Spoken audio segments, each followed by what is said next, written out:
Good,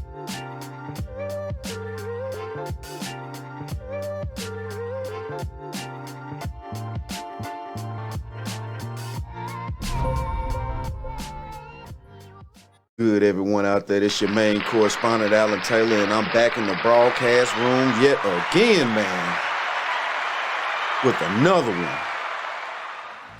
Yeah, so, we got the Crimson Cure here, you know what I'm saying? Shout out to her. She does great. I'm talking about great commentary. She's on point with over 100% of what she has to say. This is, for real. Shout out to her. So she's talking about how black women keeping men in sexless marriages, and it's man, that's, hold on, here we go right here. That's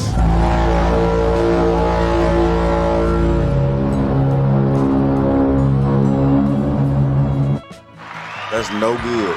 That is no good. So let's dive off into this right here and see what she has to say, and you know what I'm saying, and where this is taking us. Let's go. Femininity coach and author of The Crimson Cure, and this is my perspective. So we're talking about how black women keep men in sexless marriages. Now, the video that I'm showing you is obviously not going to be this is not a black woman. But as usual, I'm talking to my sisters because we do this. We buy into these stupid ideas. Now, what this lady is going to be talking about, I actually agree with her 100% on what she's saying, but I need you guys to listen carefully to what she is saying, because this is a conversation that actually came up recently between me and a Muslim sister, and I thought it was a little bit weird. I thought this is something that we need to actually talk about, because this is becoming a thing. You know what? Just let me share my screen with you, and so you can see what I'm talking about. Here we go. You might be asking yourself, can you? Hold on.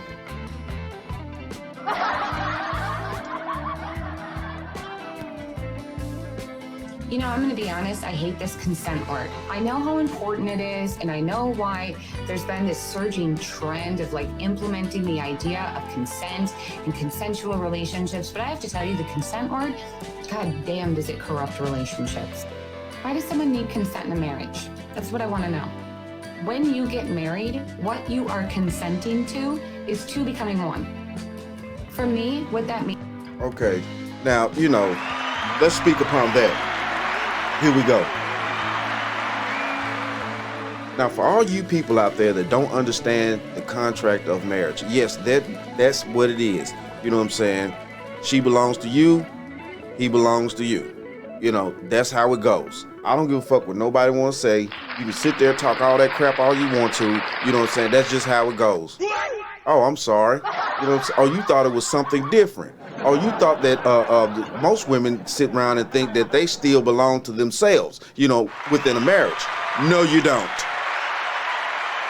Means is my body is not just my body anymore. It's now my No, husband's. it's not. But you know what that also means? His body isn't just his body anymore. Right. It's mine. Two become one. And when I got married, I died to the self, okay? I died to individualism. I died to the self. My husband did the same thing. He died to his individual self. And our marriage was a unity of both of our identities, because again, two become one. Now, I'm not. Now, this is the thing right here.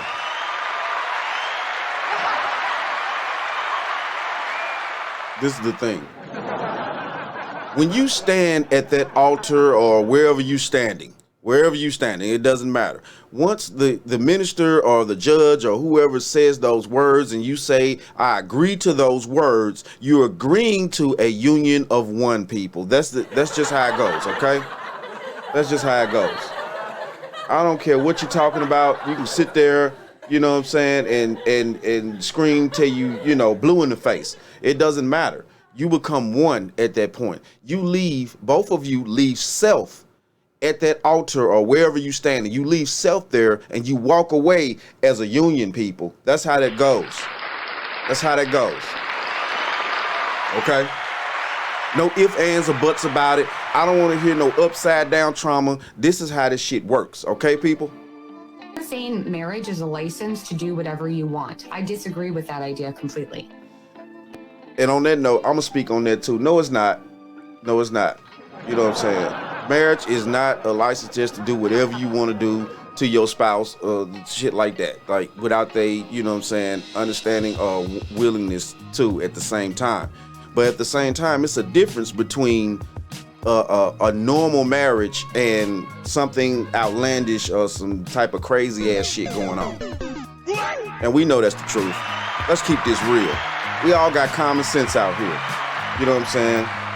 Even though everybody want to say common sense not common anymore, damn it, common sense is still common. I don't care how much y'all people out there try to actually go around and beat around the bush to try to get rid of it. You're never going to get rid of common fucking sense.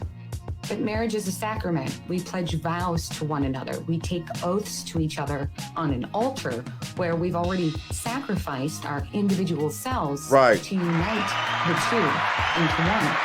That means we do all things together in unity. That means if we're going to make different rules about touch and proximity and intimacy and horizontal refreshments, we're going to have a discussion about it, and we are going to have a vote or some form of agreement about it. I commit my flesh to my husband. He commits his flesh to me. I commit my heart to my husband. He commits his heart to me. I commit my mind to my husband. He commits his heart to me. That meant I consented to him. I consented my body, my heart, and my mind to him, and he already consented his heart, his body, and his mind to me. So what, we got the internet traipsing in with a bunch of psychological bullshit, trying to tell us that we have to make new demands and new expectations and set new standards and have new fucking rules for our relationships. We're not even having discussions about the changes and all of these things that are taking place.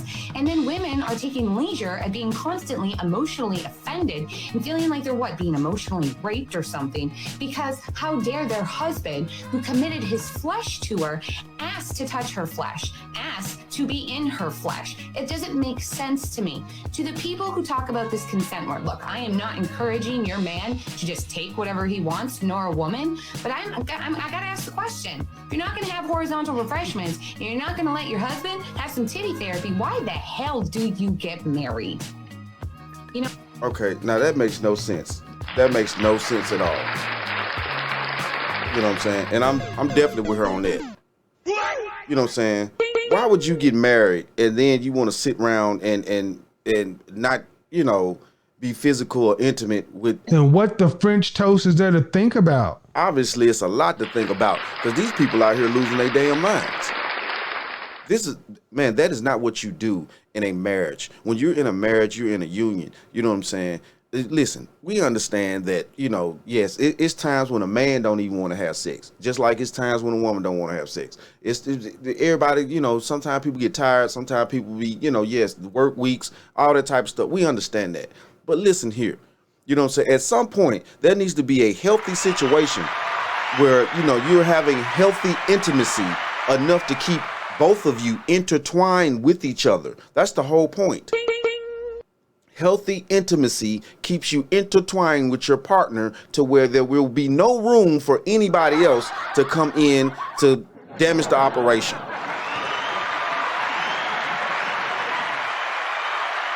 Let's go. Let me stop sharing. And what she had to say was 100% facts. It was really a mic drop moment. But I am going to add my perspective to it, right? Okay. Stop being single in these marriages. Marriage in and of itself is a consent. And consent. Right. This particular way in which it's being used, the way she's talking about it, the way that it's being understood, is nothing more than a feminist-driven concept. It doesn't have anything to do. Okay, what it says is a few things, right? The first thing it says is that consent is not implied nor included in the marriage nor its dynamic. And she just dispelled that. And this is why I've said before how Black women don't aren't ready for marriages, not ready for healthy relationships. Because see, you know it's demonic when thought culture is promoted, just going out there giving your body to any dude for any reason, just because he got a couple of dollars, or just because you can look a certain way if you with him, or this, that, and the third. And all of that is fine. But in a relationship, in a marriage, now it's all these rules and constructs. Thank you. Thank you. She said it, I didn't, but I'm damn sure gonna bag it up.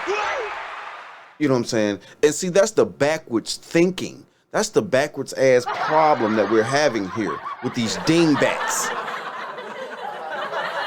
You want to run out here all these years, you know, tossing it up, throwing it around, flipping and smacking it, you know what I'm saying, getting it rubbed down, and then when you get into marriage, all of a sudden you're tired of sex and, you know, this and that. Yeah, because you've been ran through, dingbat.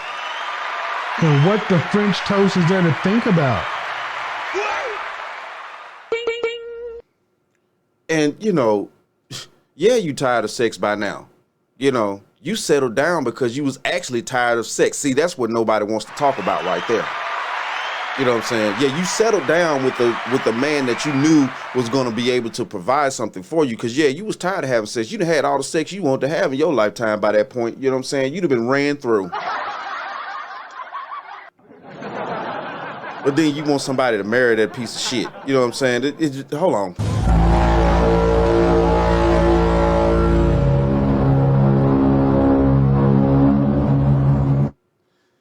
Man, that shit is fucking crazy. Real talk, you know what I'm saying? Hold on, I got another one for you. Great Scott. I know, this is heavy.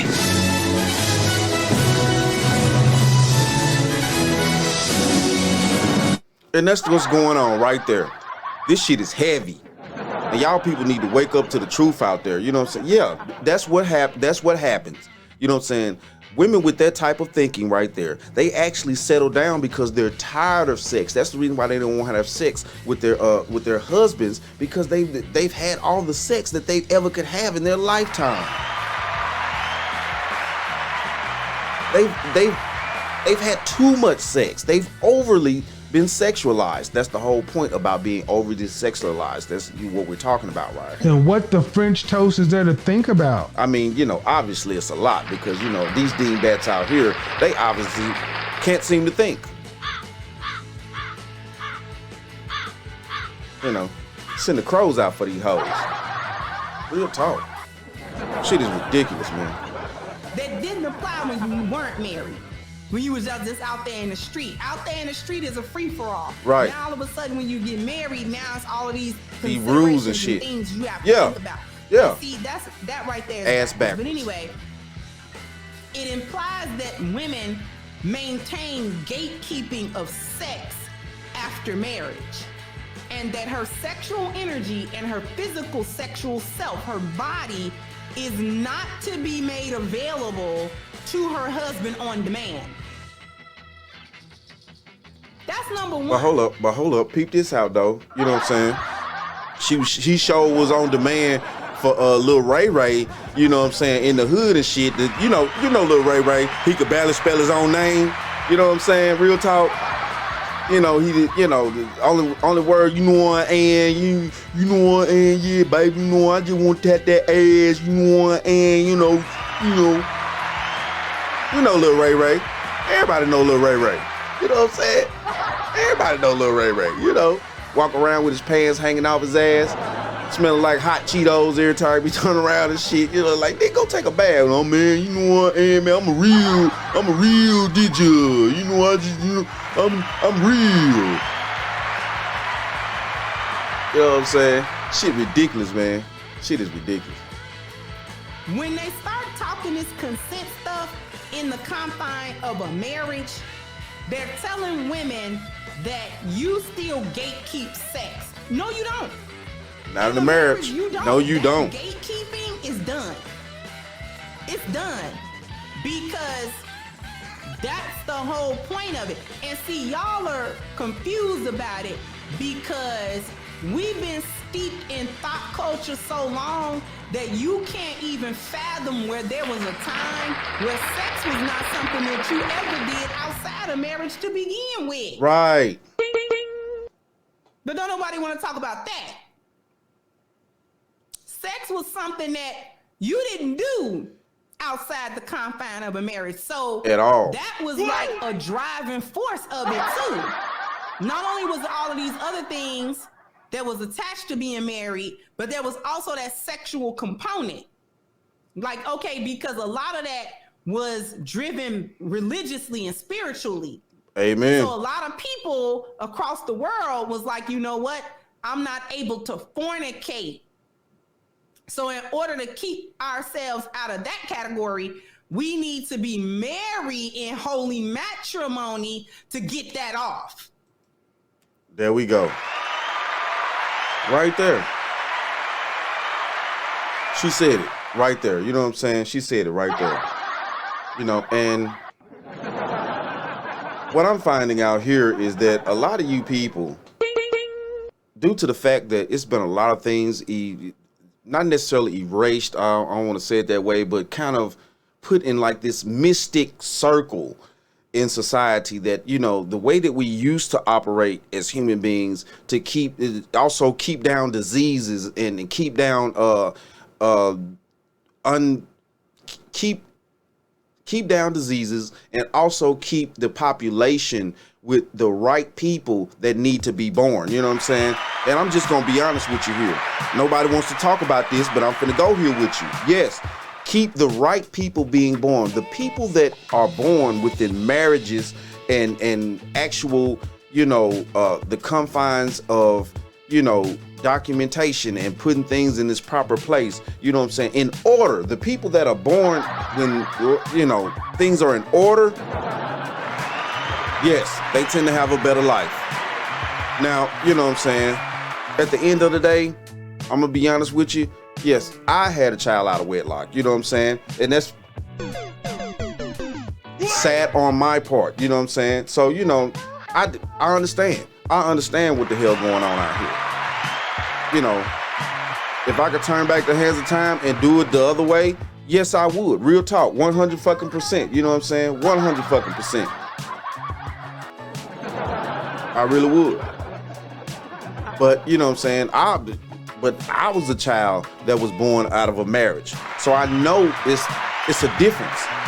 There is a spiritual, psychological, also a self-worth, all that. It's a difference when you're born in a marriage versus born outside of a marriage. There is a difference.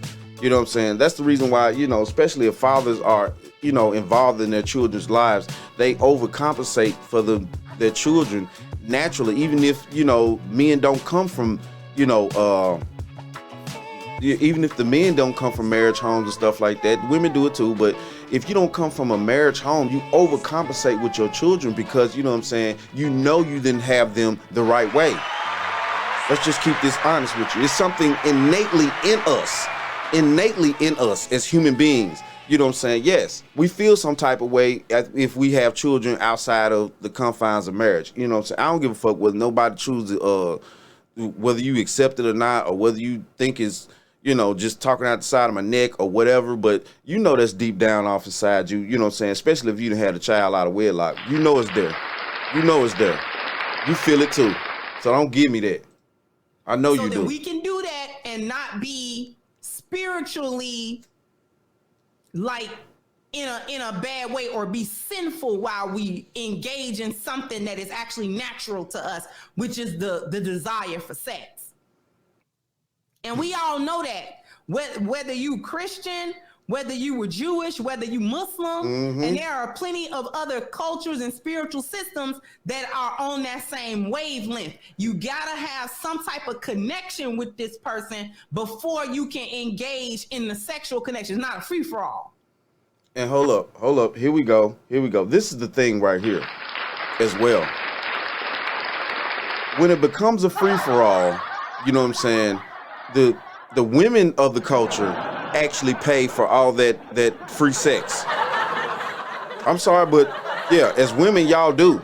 You know, hold on. Great Scott. I know, this is heavy.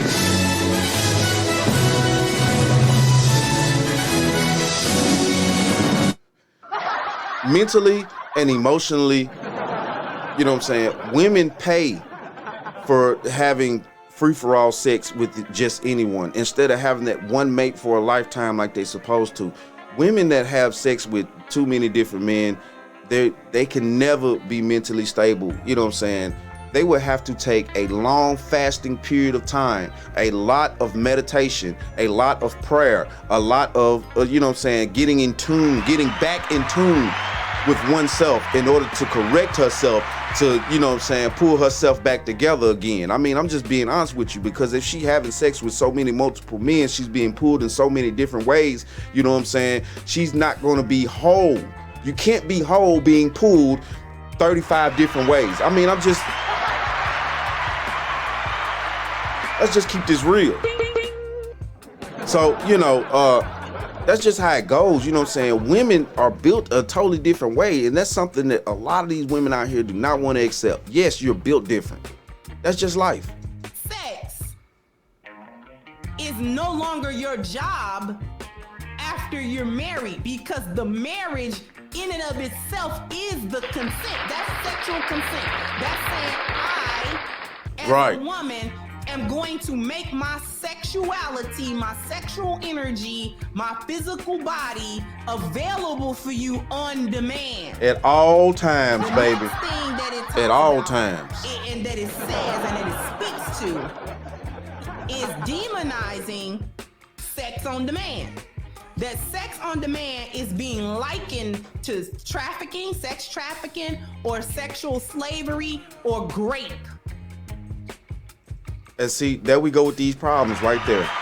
There we go with these problems. So okay. If it's all that, let's just go here now. Let's go here now. So if it's all that, then okay then. If you think if women nowadays are thinking that, you know, if within the confines of marriage that, you know what I'm saying, it's like that, then at the end of the day, you know, let me put my resources up. You know what I'm saying? That's what I'm gonna do. You know, real talk. Let me I'm gonna keep my money in my pocket. You know what I'm saying? Yeah, these bills gonna keep being paid because I got to live here too. But at the same time, no, you're not gonna get no extra fucking perks and shit. Oh, you think you finna get an upgrade on that diamond ring, bitch? Fuck you. And what the French toast is there to think about? You think you finna get this trip to wherever you thought we was finna go? No, I'm finna go by myself. Hey, you wanna keep you? I'ma keep me. Real talk. Hey, that's a fair exchange. It's okay. It's okay. You can keep you. Real talk. You can keep you. And I'll phone call your ass from the Philippines, you know what I'm saying, when I'm sitting there talking to Maylene. You know what I'm saying? I'm just saying. Real talk. Don't fucking play with me. See, that's what a lot of you men out there need to get, man. Y'all need to get that don't fucking play with me attitude. You know what I'm saying? That demeanor, that aura, that understanding. So a husband wanting sex on demand from the woman that he is covering, that he vowed to always cover until he dead or she dead. Right. That he always gonna provide, he always gonna problem solve, he always gonna protect, and he always gonna procreate. Now all of a sudden the procreation is off the table. No. Or it's demonized. That need can't be met on demand. Now nothing reciprocates the other way, right? So her need to be provided for gotta be on demand. Her need for problem solving, her problems to be solved, that's on demand. Yep. The protection is on demand. Right. But the procreation, when he benefit out of it or when he want it, that's not on demand. Right. And so by demonizing a man's sexual desire for his wife, that's being portrayed as a predatory instinct that he inflicts on his wife, whether she give quote unquote consent or not. You know? And see, that's the problem. That's a problem right there. You want to sit there and tell me, I have to get consent from my wife, you know what I'm saying, that I'm protecting and providing and doing all these things for. See, the problem is we got too much of the courts in the family situation. We got too many of these dingbats running around here with the under this femisthesia, like I always say, and you know what I'm saying? They want to act like they actually own something. What did I say before? You know what I'm saying? What did I say before? Hold on, let me try to rewind that. And what the French toast is there to think about? Hold on, it's a lot to think about right now. You know what I'm saying? What did I say before? Oh yeah, I said before that once we're married, I own you, I own the kids, I own the house, I own the cars, I own the life insurance policies, I own the insurance, I own everything that's coming along with this whole particular situation in order for me to provide, protect, and do all the things that I need to do. So when I come home from a hard day's work, and whether it be physical or mental work, you know what I'm saying, I'm going to need you to be in a decent mood. And okay, let's give it here. Maybe both parties are working. Okay? Maybe both parties are working. I will give you that because yes, nowadays with most average households, it's going to take two to really pull things together, at least for a while. You know what I'm saying? Until things, smooth itself out, and then maybe she can retire early and he can keep going and getting things, keep making things flow. That's how this shit goes. Nobody wants to talk about that. Nobody wants to talk about it like that. But, it is what it is. That's how family dynamic works for average people. So, yeah, okay, you may not be, of course you're not going to be feeling like, a rumble in the sack, just, every single night and shit like that. Hell, it's just real. That's just reality. But at the end of the day, though, there should be certain moments in time when you both take time, y'all both decide to take a day off.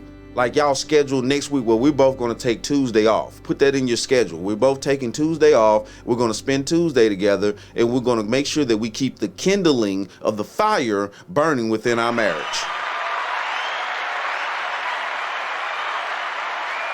Let's go. You understand how backwards this is and the demonic undergirding of this? We're going to get to that because this is demon time in real time. Right? All the way, demon. And it kind of ties into what I was talking about, listening to social media, because that's a thing going around, that there can be marital rape.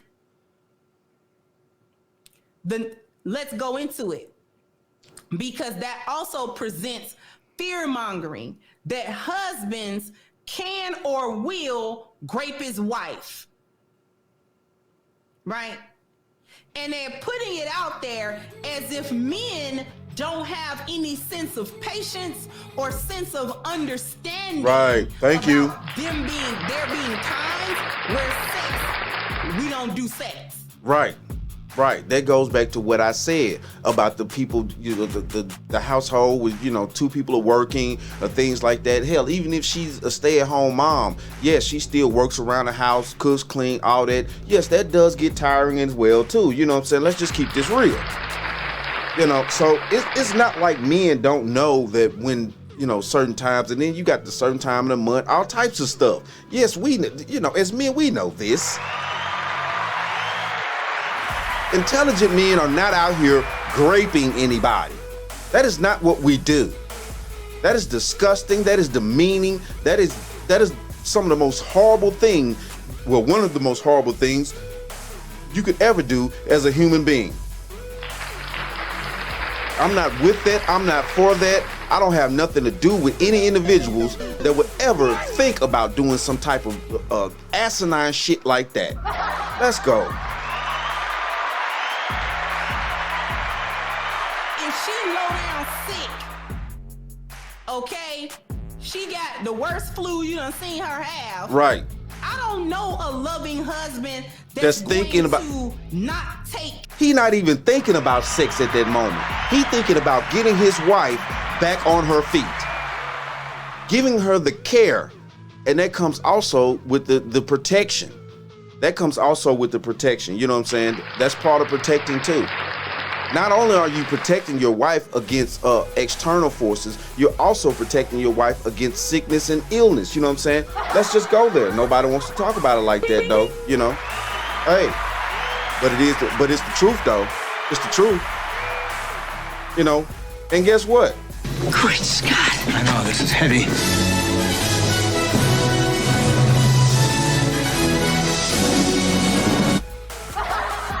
But it's just the truth, though. Pity on that. That's not going to have an understanding. This woman, you know what I'm saying, is coughing up a lung every 3 hours. First of all, I don't even want to be too close to her like that, because I'm going to catch it. And I ain't got time. One of us got to be well. Right. Okay, I gotta go to work. I don't got time to be laid up sick. Okay? I'm gonna try to do my best, make sure she's comfortable. Baby, you need some orange juice or something. You know what I'm saying? You know, look after her until she feel better. I don't know no husband that don't do that. I don't know no husband that know you've been laid up sick for the last day or two and he mad about sex. Right, or thank you. Mad that it's a couple of dishes in the sink. When he know you ain't, you crawl into the bathroom. Thank you. Thank you. Thank you. Hold on. I picked the wrong one. There we go. And this is just the truth out here, people. This is just the truth, man. You know what I'm saying? Man, most men are not going to sit there and know that their wife is ill. It's just like if your wife catches cancer or anything like that, to where, you know, yeah, she's not going to be sexually aroused at that point. She's fighting a major battle. That's part of the protection again. You know what I'm saying? That's part of the protection again. That you have to make sure that you take care of her. Taking care of someone is part of protection.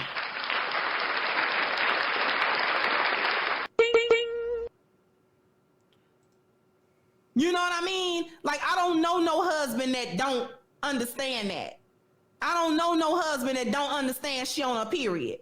I don't know no husband that don't understand that every once and again, it don't line up. So we might not necessarily have sex tonight. Men understand that. Thank you. Yes, we do. In where that become a trend, that's a habit. And we're getting to that, right? So men understand circumstance. I don't know who are y'all talking about? Who are these chicks talking about? What husband are these chicks talking about? I bet you not one of them can say that's their lived experience. But you got a man you married to, and he punch you upside the head every time he wants sex, and grape you and beat you up and all that kind of stuff, and you just never have a say so, and you never want it. So it's a lot of fear mongering, right? It's a lot of demonizing his sexual urge, right, to make that something that he do against your will when it's not. And hey, let's just keep this real right here. You know what I'm saying? That also works well when you get to the court system, when she get ready to divorce your ass. You know what I'm saying? For real though. When she get ready to divorce your ass, that's also going to work well. That's where you hear all this. Well, he was abusive. He was so abusive. Yeah, abusive, huh? Because he wanted to touch his wife and sleep with his wife. You know what I'm saying? He was abusive. Damn dingbats. This shit is crazy. Ain't no way that's against your will.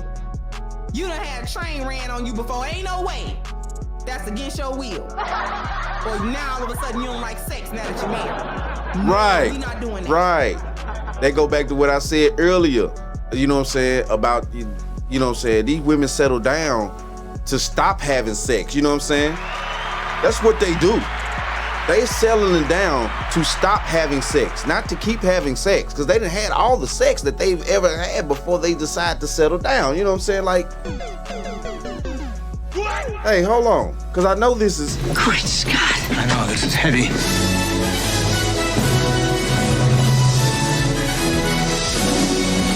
You know what I'm saying? It's a fucking train wreck out here. This is ass backwards.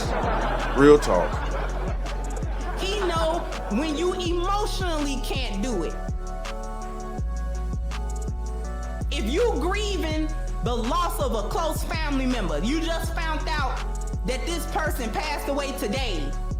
Your mama died today. You may not be in a sexual mood. At the end of the day, real talk, a man ain't thinking about no sex at that moment. Cause he know his wife is hurting. He's also hurting too, because she's hurting. Man, see, you people, man, you dingbats out there. You know what I'm saying? Y'all, it's just a sad situation, man. And what the French toast is there to think about? Not a damn thing, man. But it is what it is, though. Shout out to all my subscribers. Real talk. If you want to check it out, real talk, go to the Crimson Cure channel. You know what I'm saying? I'm telling you, man, this lady is on fire, bruh. She's on fire. You know, the fire's not getting put out anytime soon. She's letting these women have it. You know what I'm saying? At the end of the day. But, you know, yeah. Please like, share, subscribe. Always show me some love at all times. And like I always say about this time, my friends, that, my friends, is the bottom line.